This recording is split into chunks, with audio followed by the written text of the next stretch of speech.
Sebuah kisah pembantaian kejam yang membuat polisi melakukan pencarian dan penangkapan terhadap seorang tersangka yang terlatih, seorang veteran perang yang pernah bertugas di Afghanistan, yang mungkin menderita PTSD, yakni sejenis gangguan stres pasca trauma. Tapi dalam usahanya untuk menemukan sang tersangka, akan ditemukan plot cerita yang tidak terduga sama sekali. Inilah kisah dari seorang monster berdarah dingin yang tidak memiliki perasaan dan emosi sama sekali.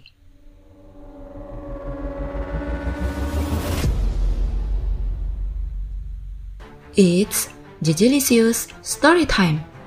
Halo teman-teman, gimana kabar kalian semua? Semoga sehat dan bahagia selalu ya.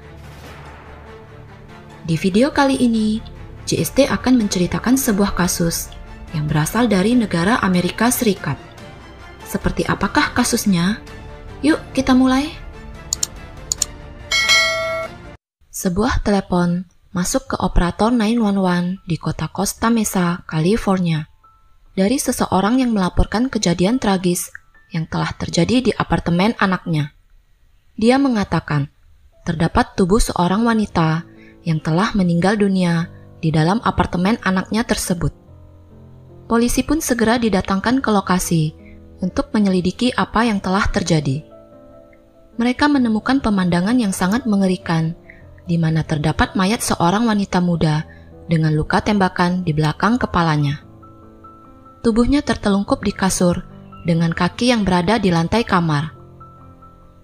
Saat itu dia mengenakan sebuah tiara di rambutnya yang tergerai panjang. Terdapat sebaris kalimat pendek yang ditulis menggunakan tangan di belakang baju yang dikenakan wanita tersebut. Tidak ditemukan adanya tanda-tanda pembobolan maupun perampokan di lokasi kejadian. Tidak ada barang yang hilang, tidak terjadi perkelahian, tidak ada sesuatu yang mencurigakan sama sekali. Semuanya biasa saja.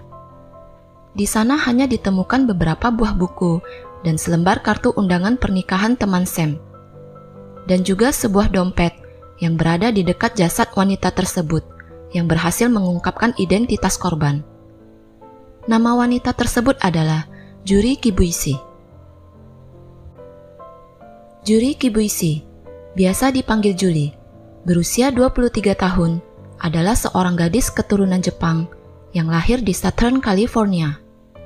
Julie adalah seorang wanita muda yang cantik, sangat berbakat dalam menari, memiliki semangat yang tinggi, baik hati, sehingga memiliki banyak sekali teman. Dia menyukai aktivitas luar ruangan, seorang yang atletis dan sedikit tomboy. Julie adalah mahasiswi jurusan seni di Orange County School, California. Saat itu Julie sedang membantu abang kandungnya yang bernama Taka dalam mempersiapkan upacara pernikahannya. Tiara atau mahkota yang dipakainya tersebut adalah pemberian dari calon kakak iparnya yang akan dipakainya kelak saat menjadi pendamping pengantin. Tersangka utamanya tentu saja si pemilik apartemen tersebut yang bernama Samuel Eliezer Hare alias Sam. Sam adalah seorang pemuda berumur 26 tahun, mahasiswa bertubuh atletis, kekar, dan tinggi dengan wajah tampan menyerupai aktor Hollywood Bradley Cooper. Sam adalah seorang veteran perang yang pernah ditugaskan di Afghanistan. Sam dan Julie kuliah di kampus yang sama. Mereka pertama kali bertemu saat sedang belajar tentang antropologi. Sam mengalami kesulitan, sehingga Julie pun bersedia membantunya dalam mata kuliah tersebut. Sam dan Julie akhirnya menjadi teman akrab. Tentu saja jika dilihat dari latar belakang dan kemampuannya, ditambah dengan adanya layanan pesan singkat atau SMS di handphone milik Julie yang ditemukan di tempat kejadian, membuat polisi semakin percaya bahwa Sam lah pelakunya. Awalnya Sam mengetik pesan yang mengatakan bahwa dia sedang membantu teman baiknya yang bernama Daniel Wozniak dan nanti akan berkumpul bersama teman-temannya di akhir pekan. Tapi kurang dari 2 jam kemudian, Sam terlihat mengirimkan pesan lagi yang berisi permintaannya untuk bertemu malam itu juga dengan Julie dan meminta kepada Julie agar tidak memberitahukannya kepada orang lain. Julie menyetujuinya dan mengatakan akan menemuinya. Berdasarkan bukti yang ada, tanpa ada keraguan, polisi pun segera menetapkan Sam sebagai tersangka utamanya. Ayah Sam yang bernama Steve yang menemukan tubuh Julie dan menelepon 911 segera diinterogasi perihal keberadaan Sam. Steve bersikukuh tidak mengetahui di mana Sam berada, dan juga dia tidak mempercayai bahwa anaknya yang telah melakukan kejahatan tersebut. Steve mengatakan bahwa Sam seharusnya datang ke rumahnya pada akhir pekan. Akan tetapi, hari itu, dikarenakan handphonenya mati dan tidak bisa dihubungi sama sekali, Steve pun berinisiatif untuk datang ke apartemennya Sam. Steve memiliki kunci ganda apartemen anaknya, sehingga dia bisa masuk ke dalam dan kemudian menemukan sosok Julie di dalam kamar Sam. Tapi sayangnya, anaknya tidak kelihatan di sana. Dia pun segera menelepon polisi. Pihak kepolisian tidak mempercayai keterangannya dikarenakan hilangnya Sam dan terutama tempat kejadian perkara berada di dalam kamar di apartemennya.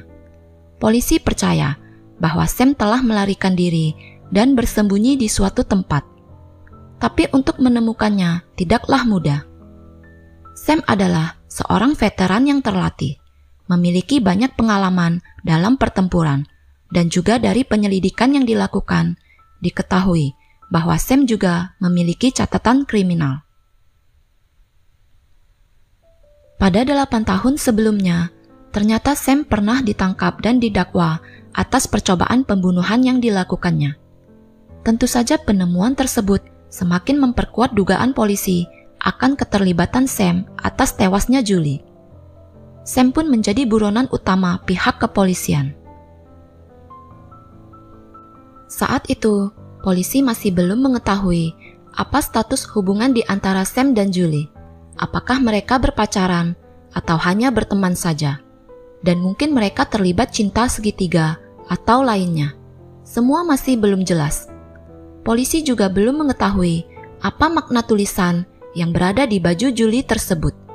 Apakah itu untuk orang lain atau mungkin untuk pihak kepolisian? Yang jelas, Samlah tersangka tunggalnya. 2 hari setelah penemuan jasad Julie, dengan bantuan Steve, ayahnya Sam, polisi berhasil mendapatkan petunjuk penting. Steve yang dari awal tidak percaya bahwa anaknya yang telah melakukan kejahatan tersebut berusaha melakukan penyelidikan sendiri.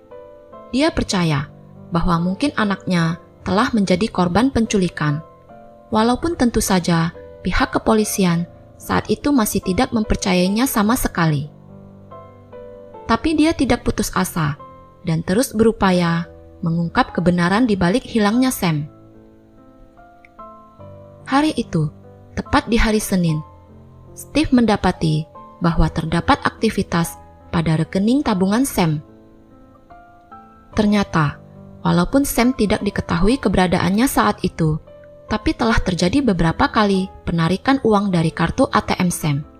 Itu berarti seseorang telah menggunakannya di mesin ATM di sekitar Long Beach, di mana lokasi tersebut terletak tidak jauh dari tempat dia berada.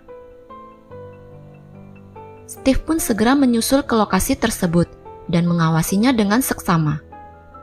Tapi dia tidak menemukan petunjuk penting keberadaan anaknya. Setelah ditunggu berjam-jam lamanya, akhirnya satu transaksi terjadi lagi pada kartu ATM Sam di Ecos Pizza yang masih berada di daerah Long Beach. Steve pun bergegas pergi ke sana untuk mengecek keberadaan Sam dan juga mobil Sam, tapi tidak menemukan apapun.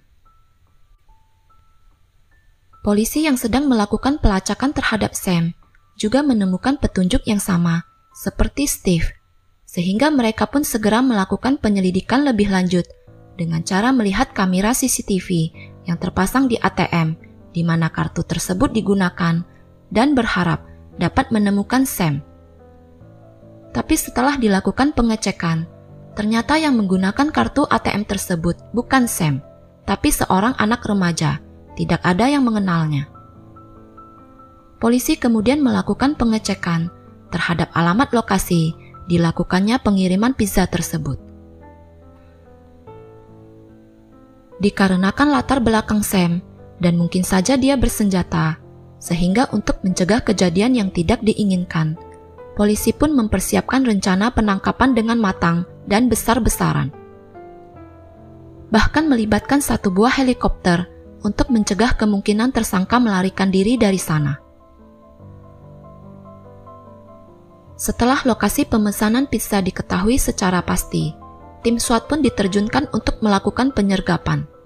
Ketika pintu rumah diketuk, ternyata bukan Sam yang membukakan pintu, tapi anak remaja yang wajahnya tertangkap kamera CCTV bank. Remaja tersebut yang masih berusia 16 tahun bernama Wesley Freilich. Betapa luar biasa kaget dan takutnya dia ketika mendapati rumahnya diserbu oleh begitu banyak anggota kepolisian. Dari hasil interogasi terhadap Wesley, dia mengatakan tidak mengenal apalagi bertemu dengan Sam. Mengenai kartu ATM yang digunakannya, itu merupakan suruhan orang lain. Ternyata, yang memberikan kartu ATM tersebut kepadanya adalah seorang yang bernama Daniel Wozniak. Wesley mengatakan bahwa Daniel adalah teman ibunya, di mana mereka berkenalan di teater tempat Daniel bekerja. Daniel memberikan kartu ATM Sam kepadanya dan memintanya untuk mengambil keluar sejumlah uang dari ATM karena Sam berhutang kepadanya. Dan sebagai imbalannya, Wesley diperbolehkan untuk memesan pizza kesukaannya. Jadi, Daniel membawa Wesley menuju ke lokasi mesin ATM, di mana Wesley kemudian turun dan mengambil uang, sedangkan Daniel menunggunya di dalam mobil. Oleh sebab itu, yang terlihat di kamera pengawas hanya Wesley seorang saja. Daniel Wozniak adalah seorang seniman teater yang sedang menganggur dan sedang mengalami masa yang sulit. Dia pernah mencoba mencari kerjaan lain, tapi susah dan sering dipecat dari kerjaannya. Sehingga sebagian besar waktunya, dia berusaha mencoba mencari kerjaan di rumah-rumah produksi yang didatanginya.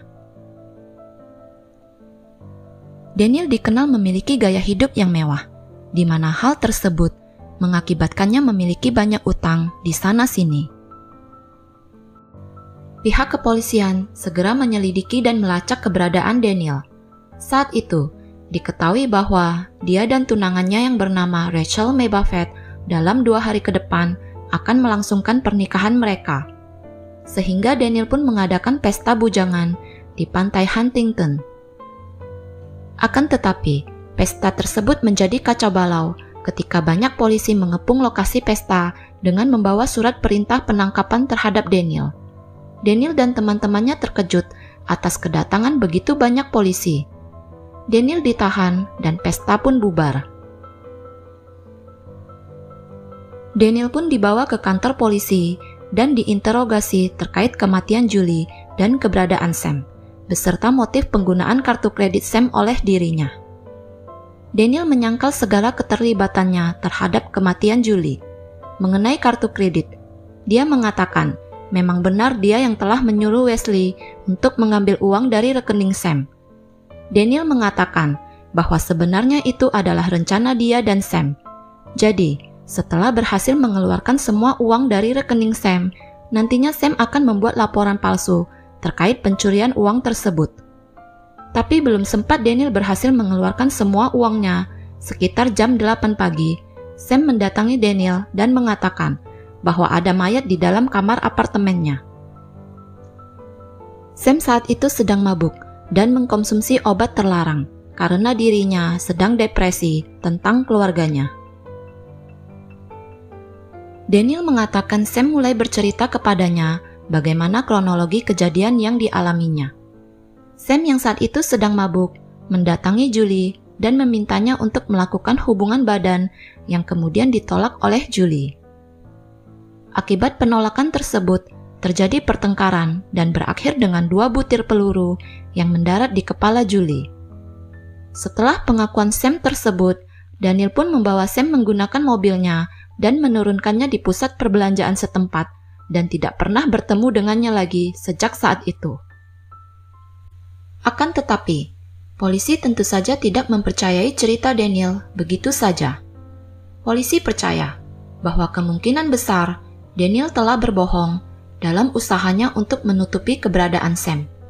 Di tengah interogasi, polisi kemudian meminta contoh DNA dari Daniel dengan cara melakukan usapan atau swab terhadap Daniel untuk mengambil DNA air liurnya.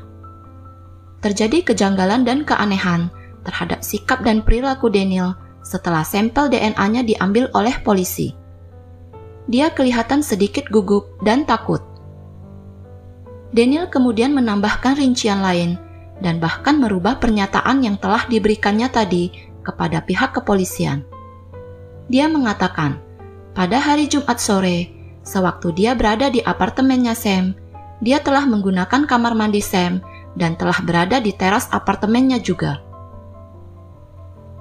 Dari perkataan Daniel barusan, menunjukkan seolah-olah dia takut sekali jika terdapat jejak DNA-nya di apartemen Sam. Tentu saja hal tersebut membuat polisi semakin penasaran dan mencoba menggali lebih dalam lagi tentang apa yang ada di dalam pikiran Daniel. Daniel mengatakan, mungkin saja jejak DNA-nya berada di dalam kamar apartemen Sam, dan dia juga mengaku telah membantu Sam melarikan diri dari sana. Tapi dia tetap menyangkal akan keterlibatannya terhadap kematian Julie. Setelah didesak oleh polisi yang menginterogasinya, akhirnya Daniel mengakui bahwa Sam turun ke bawah dan meminta bantuan kepadanya. Kemudian dia pun ikut Sam naik ke atas, dan di sana dia melihat tubuh Julie yang sudah tidak bernyawa lagi. Ketika diberitahukan bahwa jejak DNA-nya juga terdapat di tubuh Julie, Daniel mengatakan itu karena dia berada di lokasi kejadian dan juga berdiri di samping mayat Julie, di mana dia melihat terdapat 2 luka tembakan di kepala dan juga tulisan yang terdapat di belakang baju Julie. Saat itulah polisi kembali mengetahui kebohongan Daniel. Menurut polisi, saat seseorang terkena peluru tajam di kepala yang menyebabkan pendarahan, kita tidak akan mungkin bisa melihat ada berapa banyak peluru yang telah bersarang di kepalanya. Tapi kenapa Daniel bisa mengetahui dengan pasti bahwa 2 pelurulah yang telah bersarang di kepala Julie? Apalagi saat itu, Julie memiliki rambut yang panjang. Bagaimana dia bisa melihat dengan jelas? Kecurigaan polisi pun semakin besar terhadap Daniel. Mereka semakin yakin akan keterlibatannya terhadap kematian Julie. Akan tetapi, saat itu Daniel memutuskan tidak mau menjawab pertanyaan lanjutan lagi, sehingga dia pun segera dimasukkan ke dalam tahanan. Ketika berada di dalam tahanan, dia melakukan panggilan telepon kepada tunangannya, Rachel Buffett. Tanpa sepengetahuan Daniel, percakapan teleponnya dengan Rachel direkam oleh pihak kepolisian. Rachel mengatakan bahwa ibunya telah membatalkan semua rencana pernikahan mereka. Awalnya Daniel mengatakan telah membantu Sam melakukan sesuatu yang buruk, tapi dia tidak terlibat sama sekali terhadap apa yang telah terjadi kepada Julie. Tapi di saat Rachel memberitahukan kepada Daniel bahwa dia baru saja berbicara dengan abangnya Daniel yang bernama Tim, Tim mengatakan bahwa dia mengetahui dan memiliki bukti terkait kejadian tersebut. Dan walaupun Rachel belum diberitahu secara pasti bukti apa yang ada pada Tim, tapi Rachel berencana untuk memberitahukan hal tersebut kepada pihak kepolisian. Daniel langsung terkejut dan panik mendengar perkataan Rachel tersebut. Dia meminta agar Rachel tidak memberitahukannya kepada pihak berwajib. Dia mengatakan akan mengaku dan memberitahukannya sendiri kepada polisi semua yang telah dilakukannya. Ketika Daniel diinterogasi kembali, dia pun akhirnya mengakui segalanya. Aku gila, dan aku telah melakukannya. Begitulah dia memulai sesi interogasinya sebelum mulai mengakui semuanya. Ternyata, dialah yang telah menghabisi Sam dan Julie. Pada tanggal 21 Mei 2010, Daniel meminta bantuan Sam untuk memindahkan beberapa barang dari loteng sebuah teater di pangkalan militer di kota Los Alamitos, California. Saat Sam lengah, Daniel menyarankan 2 butir peluru dari senpi milik ayahnya ke belakang kepala Sam yang menyebabkannya meninggal di saat itu juga. Yang paling gila adalah, setelah menghabisi Sam, sore itu juga dia pergi ke daerah Fullerton, California untuk berakting dalam sebuah drama, di mana di sana dia melakukan hal-hal seperti bernyanyi, menari, dan tertawa bebas, seolah tidak pernah terjadi apapun juga. Malam harinya, dengan menggunakan handphone Sam, dia mengirim pesan SMS kepada Julie untuk memancingnya datang ke apartemen Sam. Setelah Julie sampai di sana, Daniel pun menyarankan 2 butir peluru ke belakang kepalanya dan mengatur agar Sam lah yang disalahkan. Keesokan paginya, Daniel kembali ke teater di pangkalan militer tersebut dan mencoba menghilangkan barang bukti, yaitu mayat Sam, di mana sebagian tubuhnya telah dibuangnya ke taman. Perbuatan yang tidak termaafkan dan tidak berkeprimanusiaan selanjutnya adalah, setelah melakukan semua kekejiannya kepada kedua korban, sekali lagi, Daniel kembali ke panggung teater dan melanjutkan aktingnya dalam drama yang diperankannya. Dia bahkan merayakannya dalam pesta dengan teman-teman teater lainnya setelah pertunjukan panggung berakhir. Akan tetapi, motif apakah sebenarnya yang telah membuat seorang Daniel melakukan segala kekejiannya? Sam dan Daniel telah lama saling mengenal satu sama lainnya dan menjadi teman baik. Mereka bahkan tinggal di komplek apartemen yang sama di daerah Costa Mesa, California. Suatu waktu, Sam yang adalah seorang pensiunan perang mengatakan kepada Daniel bahwa dia memiliki tabungan sebesar 62.000 US dollar dari uang pensiunan perang yang diterimanya dari pemerintah. Mendengar hal itu, timbul niat jahatnya untuk memiliki uang tersebut. Daniel saat itu sedang bangkrut dan membutuhkan biaya untuk melangsungkan pernikahannya dengan tunangannya. Dia sudah lama menginginkan agar bisa pergi bulan madu dengan menaiki kapal Royal Caribbean Cruise yang mewah. Untuk itulah, dia sangat menginginkan uang tersebut, sehingga dia pun memutuskan untuk menghabisi Sam dan mengambil seluruh uangnya. Dia pun menyusun rencana agar segalanya bisa berjalan dengan baik dan lancar. Dia berpikir bisa meyakinkan semua orang bahwa Sam lah yang telah menghabisi Julie dan dia bisa terbebas dari jerat hukum. Tapi dia salah besar, karena hanya dalam waktu 1 minggu sejak kejadian di apartemen nomor 410 milik Sam, pihak kepolisian telah berhasil mengetahui segala kebohongan dan kekejamannya. Mungkin kemampuan beraktingnya di atas pentas lebih baik daripada kemampuannya saat berada di dalam ruang interogasi. Polisi juga berhasil mendapatkan bukti kuat dari tim abangnya Daniel. Tim memberikan polisi sebuah tas yang berisi banyak sekali bukti terkait kejahatan Daniel yang dibutuhkan oleh polisi, seperti DNA, kartu ATM Sam, paspor Sam, bercak darah, dan yang terpenting adalah senpi yang digunakannya. Semua bukti yang dibutuhkan oleh polisi dan penuntut umum dalam persidangan ada di dalam tas tersebut. Setelah menjalani lebih dari 5 tahun proses persidangan, pada bulan Juni 2016, hanya dalam waktu 1 jam diskusi saja, dengan keputusan bulat, para juri memutuskan bahwa Daniel Wozniak terbukti bersalah dan dijatuhi hukuman mati. Sedangkan Rachel Mae Buffett yang dicurigai mengetahui tindakan Daniel dalam menghabisi kedua korbannya, ditangkap dan didakwa dengan 3 tuduhan, telah menutupi dan membohongi pihak kepolisian terkait kasus Daniel. Pada tanggal 12 September 2018, Rachel terbukti bersalah dan dihukum 44 bulan dan pada 8 November 2018 dia kembali dihukum penjara selama 32 bulan. Rachel akhirnya dibebaskan pada tahun 2019. Daniel Wozniak saat ini masih ditahan di penjara negara bagian San Quentin, California, dan sedang menunggu pelaksanaan eksekusi mati terhadap dirinya. Demikianlah cerita tentang Daniel Wozniak, sang monster yang bersembunyi di dalam tubuh seorang aktor. Bagaimana menurut pendapat teman-teman JST tentang kasus ini? Apakah keadilan telah ditegakkan?